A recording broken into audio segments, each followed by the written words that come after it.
నమస్తే అందరికీ.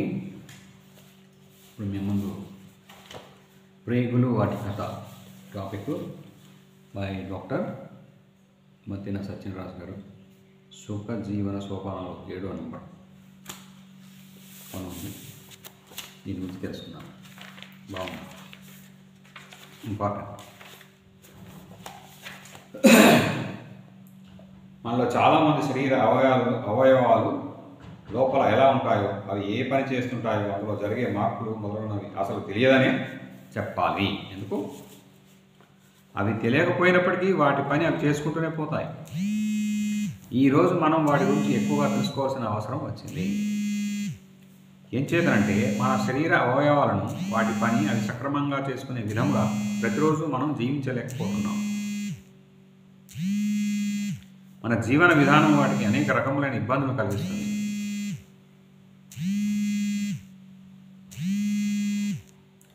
ఆ ఇబ్బందులను మన అవయవాలు రకరకాల రోగాలను బాధల రూపంలో మనకు తెలియజేస్తూ ఉంటాయి.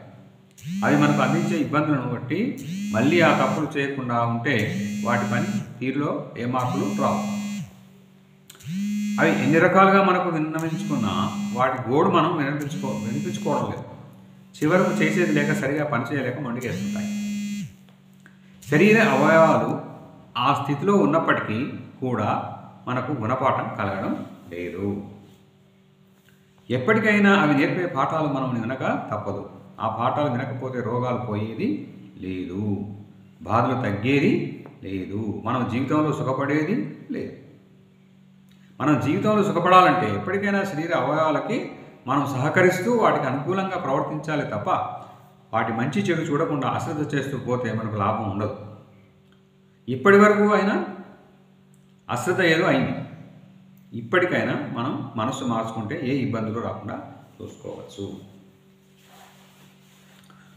చూసుకుందాం. మరి అదేంటో చూద్దాం. ముఖ్యంగా ప్రతిరోజు మనం ఎక్కువ ఇబ్బందులను ప్రేగులకు కలిగిస్తూ ఉంటాం.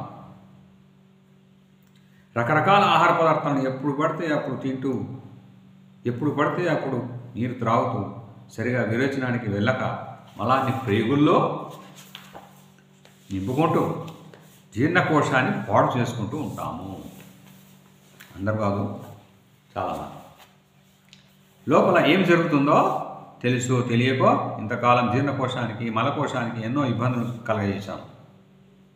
ఇప్పుడు వాటి నుండి పూర్తిగా బయటపడాలన్నా లేదా చేసిన తప్పు మరలా చేయకూడదన్నా అసలు శరీరం లోపల జరిగే ప్రక్రియను వివరంగా తెలుసుకుంటే మనకు కొంత కనువిప్పు కలుగుతుంది. అక్కడ నుండి మనం ఎలా జీవిస్తే శరీరం ఆరోగ్యంగా వస్తుందో కూడా అర్థమవుతుంది. శరీరం లోపల జరిగే విషయం అర్థమైతే శరీరానికి సహకరించడం మనకు తెలుస్తుంది. నోటి దగ్గర నుండి మలద్వారం వరకు పొట్ట ప్రేగుల్లో ఏం జరుగుతుందో అనే విషయాన్ని ముందు తెలుసుకొని తర్వాత ఆహార నియమాన్ని పాటిస్తూ ఆరోగ్యాన్ని పొందవలను.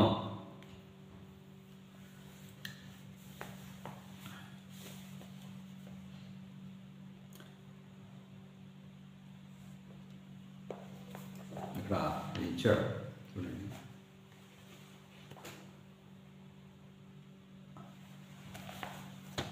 ఏడు మీటర్ ఇక్కడ ఫస్ట్ నవాహిక, ఇప్పుడు లివరు, జిన్నాశయం పొట్ట, గాల్ బ్లాడర్, ప్యాంక్రియాస్, చిన్న పేగు లోపల, తర్వాత పెద్ద పేగు, లాస్ట్కి మలద్వారం. ప్రేగులు నోటి దగ్గర నుండి మలద్వారం వరకు మొత్తం పొడవు 7 మీటర్లు. ఇందులో ముందు నోటి దగ్గర నుండి పొట్ట వరకు 1/2 మీటర్ పొడవు, పొట్ట చివరి నుండి చిన్న ప్రేగు 5 మీటర్ల పొడవు, చిన్న ప్రేగుల చివరి నుండి పెద్ద ప్రేగు చివరి భాగం వరకు 1.5 మీటర్ల పొడవు ఉంటుంది. ఈ 7 మీటర్ల పొడవు ఉండే ప్రేగుల్లో ఏం జరుగుతుందో కొద్దిగా తెలుసుకుందాము. మనం తీసుకునే ఆహారం ముందుగా నోటిలో లాలాజలంతో కలిసి అక్కడ నుండి అన్నవాహిక ద్వారా పొట్టను చేరుతుంది. పొట్ట అనేది 2 లీటర్ల పరిమాణం గల ఆహారాన్ని నిల్వ చేసే సంచి అని అనవచ్చు. పొట్టలో హైడ్రోక్లోరిక్ యాసిడ్ మరియు గ్యాస్ట్రిక్ జ్యూస్ అనే జీర్ణారద్ధి రసాలు ఊరుతాయి. పొట్టలో హైడ్రోక్లోరిక్ యాసిడ్ మరియు గ్యాస్ట్రిక్ జ్యూస్ అనే జీర్ణాది రసాలు ఊరతాయి. ఇవి ఆహారంలో ఉండే క్రిములను చాలా వరకు సంహరించి వేస్తాయి. పొట్టలో ఆహారం సుమారు 2 గంటల వరకు ఉంటుంది. ఇదే మనం మాంసాహారం, అధికమైన కొవ్వు పదార్థాలు మొదలైనవి తిన్నప్పుడు అవి 3 నుండి 5 గంటల వరకు పొట్టలోనే ఉంటాయి. వాటిని పొట్ట అంత ఎక్కువసేపు జీర్ణం చేయాలన్నమాట. పొట్టలో పడ్డ ఆహారాన్ని, పొట్టలో ఊరిన జీర్ణాది రసాలు ఆహారాన్ని బాగా గిలకొట్టినట్లుగా చేస్తాయి. పిండి పదార్థాలు లాంటివి పొట్టలో ఎక్కువగా జీర్ణం అవుతాయి. కొంత శాతం పిండి పదార్థం పొట్ట నుండి రక్తంలోనికి వెళ్ళి కలుస్తుంది. మాంసకృతులు, కొవ్వు పదార్థాలు పొట్టలోకి కొద్దిగానే జీర్ణం అవుతాయి. పొట్టలో ఆహారం కొంతవరకు జీర్ణమైన తర్వాత దాన్ని మిగతా జీర్ణక్రియ జరగడానికి చిన్న ప్రేగులలోనికి తోస్తుంది. పొట్ట నుండి వచ్చే ఆహారంలో యాసిడ్లు బాగా ఉంటాయి. చిన్న ప్రేగు మొదటి భాగంలో ఈ యాసిడ్ల శక్తిని తగ్గించే క్షార సంబంధమైన జీర్ణాది రసాలు వచ్చి కలుస్తాయి. ముఖ్యంగా చిన్న ప్రేగులో ఊరే జీర్ణాది రసాలు, లివర్ నుండి వచ్చే జీర్ణాది రసాలు, ప్యాంక్రియాస్ నుండి వచ్చే జీర్ణాది రసాలు చిన్న ప్రేగులలోనికి వచ్చిన ఆహారాన్ని జీర్ణం చేయడానికి ఉపయోగపడతాయి. చిన్న ప్రేగులలో మాంసకృతులు, కొవ్వు పదార్థాలు ముఖ్యంగా జీర్ణమవుతాయి. 100కి 80-90% జీర్ణమైన ఆహార పదార్థాలు చిన్న ప్రేగుల్లో పలుచని రసంగా మారి చిన్న ప్రేగుల గోడల ద్వారా పీల్చుకోబడి నెమ్మదిగా రక్తంలోకి కలుస్తాయి. మన భూమి నీటిని ఎలా పీల్చుకుంటుందో అలాగే చిన్న ప్రేగుల గోడలు జీర్ణమైన ఆహార సారాన్ని పీల్చుకుంటాయి. చిన్న ప్రేగులలో ఇలా ఆహార పదార్థాలు రసంగా మారడానికి తేలిగ్గా జీర్ణమయ్యేవి ఏంటి? ఉప్పు, నూనె లేనివి. అయితే 3 నుండి 4 గంటలు పడుతుంది. అదే ఉప్పు, నూనె, నెయ్యిలు ఎక్కువగా వాడితే 5 నుండి 8 గంటల వరకు పడుతుంది. పొట్ట ప్రేగులలో ఎంత త్వరగా అరిగే ఆహారాన్ని మనం తింటే అంత సుఖంగా ఉంటుంది. ఎంత త్వరగా అరిగితే అంత ఆరోగ్యం. ఎంత త్వరగా అరిగితే అంత ఆరోగ్యం. రక్తం ద్వారా ఆహార పదార్థాలు ముందుగా లివర్లోకి వెళ్తాయి. లివర్లో ఇంకా శుద్ధి చేయబడి అక్కడ నుండి శరీరంలోని అన్ని అవయవాలకు చేర్చబడతాయి. ఈ విధంగా జీర్ణక్రియ జరిగేది ముందు నోటిలో, తర్వాత పొట్టలో, ఆ తర్వాత చిన్న ప్రేగులో. పొట్ట, చిన్న ప్రేగులు ఆరోగ్యంగా ఉంటే మనం తిన్న ఆహారం బాగా అరుగుతుంది. అరిగిన ఆహారం నుండి ప్రేగులు బాగా సారాన్ని పీల్చుకుంటాయి. అప్పుడు మనకు శక్తి వస్తుంది.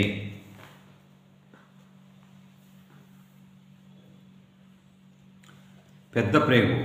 చిన్న ప్రేగులు శరీరానికి కావలసిన సారాన్ని అంతటిని పీల్చుకోగా చిన్న ప్రేగులో మిగిలిన అరగని ఆహార పదార్థాలు, సరిగా జీర్ణం కాని పీచు పదార్థాలు మొదలైన పెద్ద ప్రేగులోకి గెంటబడతాయి. ఉదాహరణకు మనం కాఫీ డికాషన్ పెడతాం. బాగా మరిగిన తర్వాత కాఫీ పొడిలో సారం అంతా నీటిలోకి వస్తుంది. ఆ సారాన్ని మనం తీసుకోవడం కొరకు ఆ డికాషన్ వడకట్టి కిందకు వచ్చే సారాన్ని తీసుకొని పైన గుడ్డలో మిగిలిన పొడిని బయటకు పడేస్తాం. అదేవిధంగా మనలో జరుగుతుంది. మరిగించే కార్యక్రమం అక్కడ పొయ్యి చేస్తే ఇక్కడ మనలో ప్రేగులు చేస్తాయి. కింద సారాన్ని మనం వడకట్టి తీసుకున్నట్లు ప్రేగులు ఆహారంలో సారాన్ని అలా వడకట్టి పీల్చుకుంటాయి. పైన మిగిలిన కాఫీ పొడిని మనకు పనికిరాదు అనుకుని చెత్తపుట్లో వేసినట్లుగా చిన్న ప్రేగులో మిగిలిన అక్కర్లేని పదార్థాలను, అరగని పదార్థాలను చెత్తకుండి లాంటి మన మలం ప్రేగులోనికి పడవేస్తుంది. పెద్ద ప్రేగు మీటరున్నర పొడవు, 2.5 అంగుళాల వెడల్పు ఉంటుంది. పెద్ద ప్రేగు 4 భాగాలుగా విడగొట్టబడి ఉంది. మొదటి భాగము సీకమ్ మరియు ఎసెండింగ్ కాలన్. రెండవ భాగము ట్రాన్స్వర్స్ కాలన్. మూడవ భాగము డిసెండింగ్ కాలన్. నాలుగవ భాగము రెక్టమ్ మరియు మలద్వారం.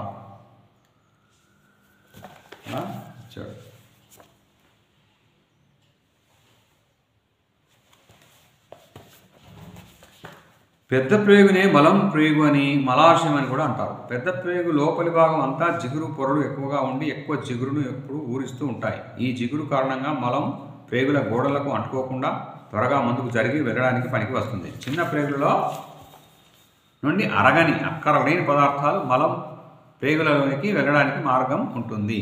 కానీ ఇటు మలం ప్రేగు నుండి మరల వెనక్కి చిన్న ప్రేగులోనికి వెళ్ళడానికి ఉండదు. చిన్న ప్రేగులో నుండి పెద్ద ప్రేగులోనికి వచ్చే ద్వారం వద్ద చిన్న కవాటం, వాల్వ్ లాంటిది దాన్ని వేరు చేస్తుంది. మనం గాలిని ట్యూబ్లోని కొడితే గాలి లోపలికి వెళ్తుంది, కానీ లోపలికి వెళ్ళిన గాలి తిరిగి వెనక్కి రావడానికి ఉండదు. అక్కడ వాల్వ్, ట్యూబ్ అనేది ఆ కాపలా కాస్తుంది.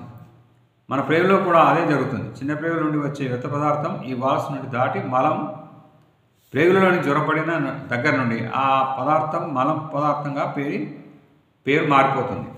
మనం తినగా మిగిలిన ఆహార పదార్థాలను పాత్రల్లో ఉన్నంతసేపు ఆహార పదార్థాలే అని అంటాం. అదే ఆహార పదార్థాలను చెత్తపుట్లో వేయగా అక్కడ నుండి ఆహారం అని అనకుండా చెత్త అని అంటాం. పెద్ద ప్రేగులలోనికి ప్రవేశించిన ఈ మల పదార్థం బాగా పలచగా ఉంటుంది.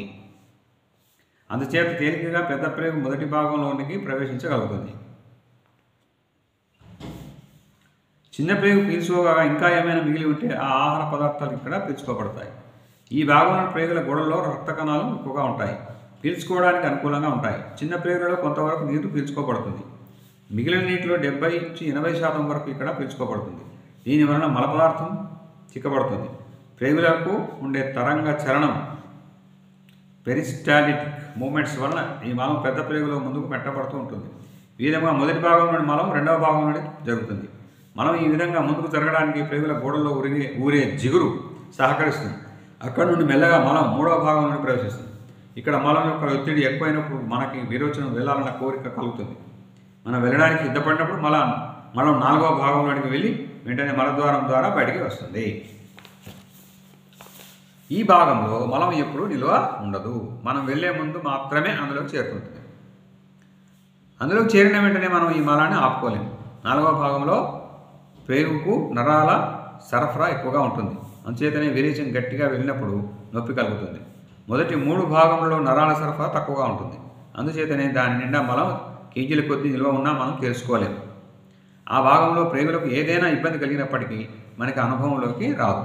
ఈ విధంగా మలం ప్రేగులలోనికి సక్రమంగా ముందుకు జరుగుతూ మలం ద్వారా బయటకు ఏ రోజు మలం ఆ రోజు పోతూ ఉంటుంది. ఆరోగ్యం బాగా ఉంటుంది. ఇలా ప్రతిరోజు మనం ఎన్నిసార్లు తింటే అన్నిసార్లు మలం ప్రేగులలోనికి మలం అలా చేరుతూ ఉంటుంది. చేరేది బయటకు వచ్చేది సమానంగా ఉంటే మలబద్ధకం రాదు. మనం విసర్జించే మలంలో ఏవేవి కలిసి ఉంటాయో తెలుసుకుందాం. మలంలో ఏముంటుంది? మలం విసర్జించే మలంలో ఏవేవి కలిసి బయటకు పోతూ ఉంటాయో, దేని వలన మలానికి వాసన వస్తూ ఉంటుందో, ఏ వర్త పదార్థాలు ఉంటాయో తెలుసుకుందాం. ఒకటి నీరు. 60-70% ఏముంటుంది? నీరు ఉంటుంది. మలం తయారయ్యాక 8-10 గంటల లోపల బయటికి వస్తే మెత్తగా ఇంత నీటితో ఉంటుంది. అంతకు మించి నిల్వ ఉంటే ఆ నీటి శాతం తగ్గిపోతూ ఉంటుంది. అనవసర పదార్థాలు కూడా ఉంటాయి. ఏంటవి? 15-20% అనవసర పదార్థాలు ఉంటాయి. ఒకటి, ఎక్కువ శాతం అరగని పీచు పదార్థాలు. ఆహారంలో పీచు, ప్రేగులలో జిగురు, కొలెస్ట్రాల్, లివర్ నుండి వచ్చే బైల్ జ్యూస్. ఆహారం చిన్న ప్రేగులలో ఆరగించడానికి వినియోగింపబడక మిగిలిందనమాట. ఈ జ్యూస్లో వచ్చే బైల్ రూబిన్ వల్లే విరేచనానికి పసుపచ్చ రంగు వస్తుంది. సరిగా అరగని లవణాలు, సరిగా అరగని మాంసకృతులు, కొవ్వు పదార్థాలు, పిండి పదార్థాలు. 3, బ్యాక్టీరియాలు. 20% వరకు ఇవి ఆక్రమించుకొని ఉంటాయి. ఇందులో చనిపోయిన బ్రతికిన బ్యాక్టీరియాలు ప్రతిరోజు విరేచనం గుండా పోతూ ఉంటాయి.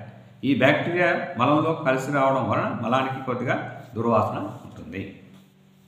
పైన చెప్పిన వాటికి తోడుగా ప్రేగులలో ఊరే జిగురు వచ్చి కలిసి మలాన్ని మెత్తగా ముందుకు జరిగేటట్లు చేస్తూ ఉంటుంది. విరేచనం సాఫీగా అయ్యేవారికి ప్రేగులలో ఏ రోజుకు ఆ రోజు తయారయ్యే వ్యర్థ పదార్థాలు బయటికి పోతాయి.